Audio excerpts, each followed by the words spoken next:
Ready? Hey everybody, this is Matt Leapsch with Pioneer Midwest, and Amy asked me to speak about equipment that you might find or look for it at the MYSL Ski Swap coming up this Saturday. I will be working there to help get people into the right gear, but I've got an outline here and we're going to talk about the things you need for skiing, and that is skis, bindings, boots, and poles. So I'm going to start with skis. We're going to talk about classic first. So in classic skis, there is waxable classics, and then there is now waxless, which would be a crown pattern or a skin pattern. So a waxable classic ski is pretty much bare naked on the bottom. So you would sand this, and then you would put a kick wax for the temperature and the condition, and that would be your kick wax. And the other two types of classic skis would be a skin ski, and that's what these are. And literally, this is a piece of carpet. It's a climbing skin actually, but in one direction it kicks, in the other direction it glides. And they are great for starting out on because they kick really easily, and you don't have to mess around with kick wax. So these are very popular for little kids and beginning high school skiers.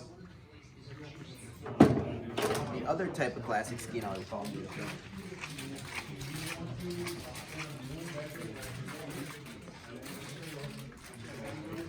would be a crown ski, and that's got kind of a mechanical cut-in pattern here.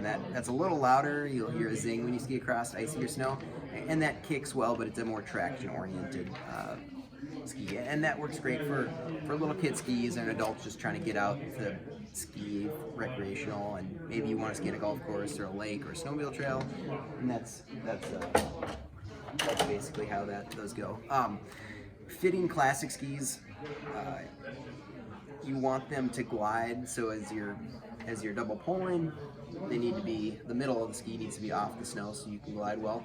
And then the ski needs to collapse when you go to 1 foot to kick down so you can get traction and go up the hill. If you get overfit on classic skis, so they're too stiff, you won't be able to get up the hill to get traction. If you're underfit and the ski is much too soft, you will run up the hill and then stride down the back side of the hill. But there'll be ski fitters down at the swap, and we check a lot of skis here at the store to see if they fit for people. On height of classic skis, like the stiffness is really the biggest issue, right? So the stiffness of the ski has to match your body weight is like the number one thing. That being said, you can't ski a ski that's way over your head. It's going to be too long and gangly. So classic skis are probably 10-15 centimeters over your head. You can do the old-fashioned, like, my wrist. You know, that's a real rough way to do it. But classic skis need to be taller than you, and 10 to 15 centimeters taller than the height of the skier is great. Maybe kids, you go a little bit longer because there's some growth potential. I've got 3 little kids. I always fit them a little bit bigger than what they need. But again, they don't want them tripping over themselves on it. So that's classic. Skate skis. Skate skis are easier because they are all glide all the time. So this would be a length appropriate skate ski for me. It's just, slightly over my head, 5 to 10 centimeters longer might be great.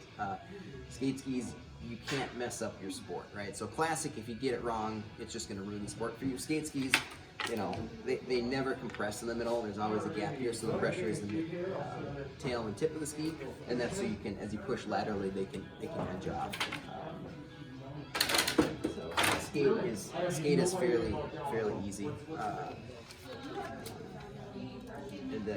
and generally skis get lighter and more responsive and more fun to ski on the more you spend. So the most expensive ski on the wall in everybody brand is kind of the ski's the nicest, and the $100 foam junk ski is going to ski really poorly. So the nice thing at the ski swap is you can maybe find some great midline or high-end skis for a good price.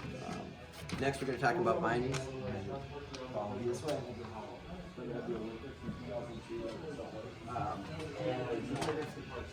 And you can come in a little closer here. So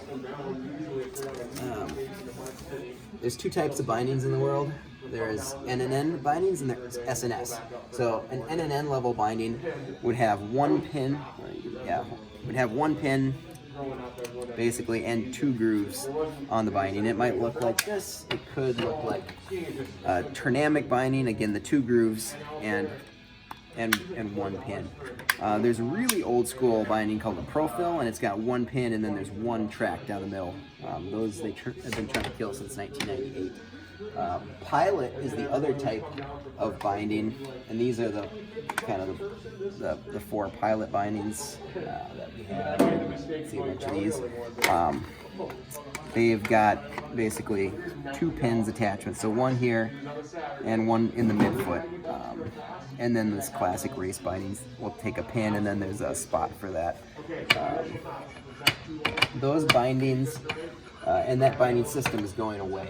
So next year there's only going to be 2 models of boots available, so really limited. But you can check pilot stuff because there's a secondary attachment point, and then instead of the 2 little grooves, there's just one big groove down the middle. So if you want to be future-proof, go with NNN, and every brand's got their own trade name for it. You know, ProLink, NNN, Accelerator, Turnamic, IFP. But really the thing to look for is one pin, and there's 2 small ridges down the binding. Let's go look at boots quick.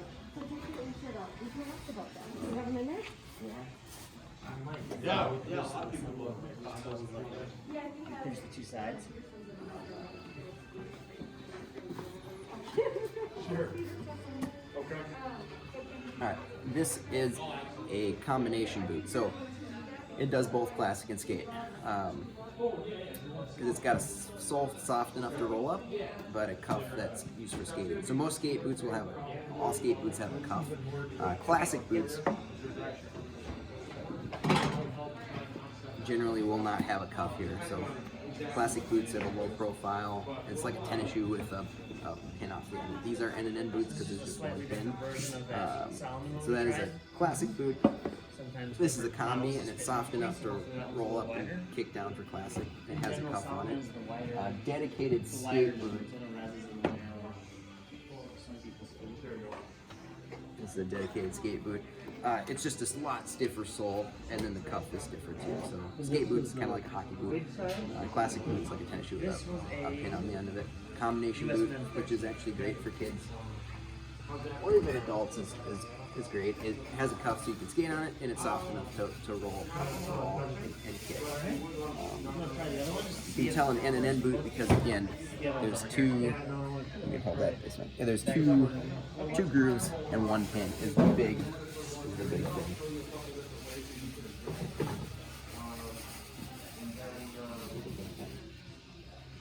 I will show you a pilot boot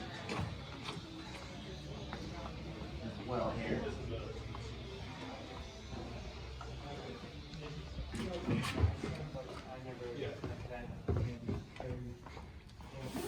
So pilot boots have 2 pins on it and that one groove down the track. So, and the 2 binding systems don't intermatch. So again, look for ProLink, NNN, Turnamic, 1 pin and those 2 little grooves.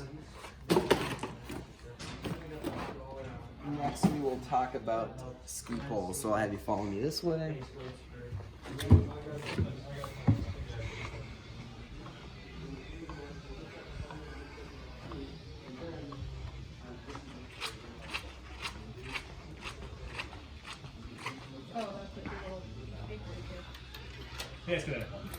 Ski poles are fairly simple. So at the basic level, you just have a loop strap come up and down, and that's your basic touring $20-25 pole. The nicer poles out there have a adjustable Velcro strap where you can put your thumb through and then Velcro hand, and then you can't lose that, which is super nice. So the rule of thumb for fitting poles is, well, do you want a race strap? Those are really nice. Otherwise, the basic touring is great too. The only thing you need to then know on poles is the lighter and stiffer they get, the more expensive. So your basic knock around aluminum heavy bendy pole is $20-$25, and at the race level, they weigh nothing. They're super stiff, super light, and they're $400 a pole. The only other issue is length. So classic poles should be kind of to the top of the shoulder. Skate poles, as you're looking straight ahead in your tennis shoes, this strap where it exits the back of the pole should be about at the skier lip. You know, make sure you're not doing this.